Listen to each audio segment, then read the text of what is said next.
Ndongeye kubaramutsa cyane inshuti z'umusaraba, inshuti za Gavyonzi TV nizere ko mukomeye. Muri kumwe na Sedu nko bisanzwe.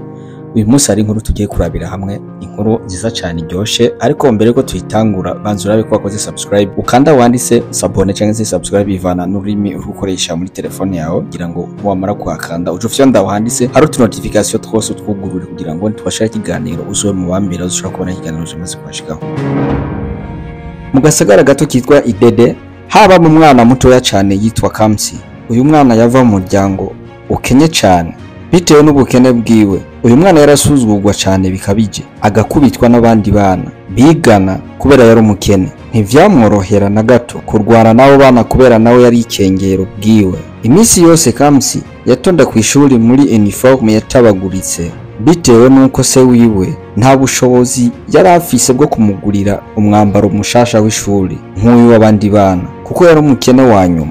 Buri gihe cyose iyo abo bana bamubona baramuseka cyane bakamukoba bikabije, bamutazira akazina ko kumuseka. Kamusoma silipe yatabaguritse, Kamusoma silipe yatabaguritse. Bama bari mutukamo cyane nk'indirimbo kandi batura cyane. Kamsi ico yacakora yaja mu ishure kwinyageza, aha wenyene akamarira n'agahinda kenshi. Nyuma y'ivyo bari mu ishure yihanagura amarira akama mwenyura mu ishure, ariko byari by'igihe gito cyane. Yama yiganyira kenshi yiyumvira iyo abavyeyi biwe baba basi arabakire. Se wiwe yarakora cyane bikomeye, yitwa Ezemu, yari umuhanga ku kazi kiwe yakora. Uwo ari we wese yaramugana kugira ngo amutunganirize kubera ko yari umwizigirwa cyane. Bamusanga ari benshi aho mu gasagara kiwabo kugira ngo abakorera amapine yamenetse. Mama wa Kamsi nawe yitwa Azeze, yamese impuzu z'abantu bakamuha amafaranga yo gufasha umuryango ndetse n'umugabo we muri rusange. Se w'umwana yarazi ko indero iva hasi, ntaca atakora kugira ngo afashe umwana wiwe kwiga ku ishuri rimeze neza kugira ngo azove nk'umuntu muzima. Yipfuza ko umwana wiwe aronka ubumenyi buhagije n'indero ikwiye. Kamsi yiga ku ishuri ryitwa Royals Primary School, aho yari umwana mwiza w'indero n'ubwenge bwinshi. Kuri ico kigo c'ishure yaserukiye ishure ryiwe mu mahiganwa menshi, aronka n'ibikombe, aronka n'imidali myinshi cyane. Ibi vyatera abavyeyi biwe kwishima. Mu ishuri Kamsi yigamo hari abahungu babiri, uwitwa Eze na Adamu. Aba bana babiri bavukiye mu muryango itunze. Aba ntibigera biga, ntibigera basoma ibitabo nk'uko bitegerezwa kuba bimeze, kuko imiryango yabo yari yifise, kandi nibo bana bama bateza ibibazo ku ishuri. Bitwara nk'abami ku ishuri bivanye n'ubuzima babamo. Nico catuma iyo babonye umwana ukenye bamubona ko ari nk'umucakara kuri bo. Abigisha iminsi yose bama babatuka kuko ntaco bari bashoboye, ariko umwana akenye Kamsi yama akora neza ku ishuri kuko yaraciye ubwenge. Ibi nibyo vyatera abo bana kwanka Kamsi urunuka. Baramutuka bikabije, ariko ntiyigera abibwira abavyeyi biwe. Ntiyipfuza ko abavyeyi biwe bahangayika kubera we, kuko ntako batagira ku murango na nijoro kugira bamuronderere ivyobeshaho umwana wabo.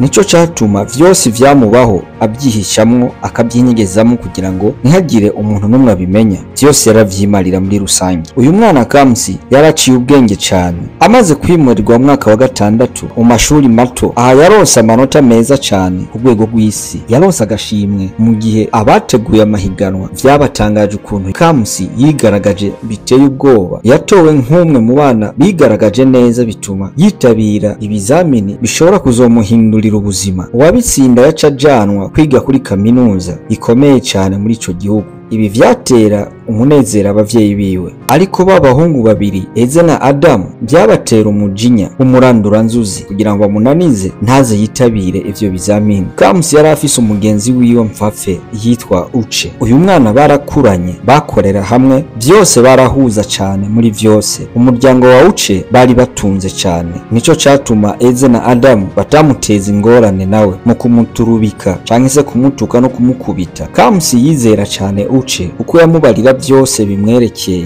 Mu minsi mike hari himirije ibizamini bihuza igihugu cose. Ico gihe hari hakanye cyane, imvura yari ihejeje kugwa ari nyinshi cyane. Abanyeshuri bose bari basohotse mu ishure, hari hasigaye Kamsi wenyene mu ishure. Icatuma Kamsi ataja gukina n'abandi bana nuko yatinya ko Eze na Adamu bamukubita. Yaguma mu ishure ariko arasoma ibitabo. Muri rusangi yaguma yitegurira ibizamini byari vyiteguye kuba. Muri ako kanya haciye hashika inshuti yiwe magara Uce yinjiye amuzaniye amasnacks kugira yafungure. Uce akimara kwinjira yasanze mu muryango w'ishure Eze na Adam batangura kumubazagiza iyo Kamsi ari. Niho Uce yabishuranye ubwoba bwinshi ababwira ko ari mu ishuri. Uce yarazi badashobora guhangana nabo, nico catumye atinya cyane kuko abo bana babiri Eze na Adam bari batinyitse. Muri uwo mwanya nyine Eze na Adam bateye ubwoba Uce, baramutuma kuri mugenzi we baramubwira bati nibataha ishuri rirangiye baze kumucisha ahantu hari hitaruye cyane mu kayira kari hirya y'ishuri kerekeza kaja kumwonga, aho nta muntu n'umwe yagera aho hantu kuko hari hateye ubwoba cyane. Muri ako kanya niho Uce yamenya neza ko bariko bapangira imigambi mibi yo kugirira nabi Kamsi, niko guca yanka kuja gukora ivyo bamutumye. Amaze kwanka ivyo baciye bamukubita, baramumerera nabi, basiga ari bikomera ari ntere. Abo bana baca bamubwira ko atezo kwama yumva ivyo bamutega byose akabikora. Mu gihe Uce yinjira aho Kamsi yarari yamubonanye ibikomere, niko kumubaza icamubayeko, ariko Uce ntiyamubwije ukuri, yaramubeshe ko yaguye hasi mu gihe yaragiye kumuzanira amasnacks. Nyuma yaho gato niho Uce yinginze cyane Kamsi kumuherekeza kumwonga kugira ngo Uce aje kwiyoza ibikomere yari yatejwe na Eze na Adam, kugira ngo ahatahira mu rugo abavyeyi batabona neza ko yahuye n'ingorane. Niho umukene wacu Kamsi yemera guherekeza Uce kumwonga. Muri iyo nzira yari inzira imeze nabi cyane, hari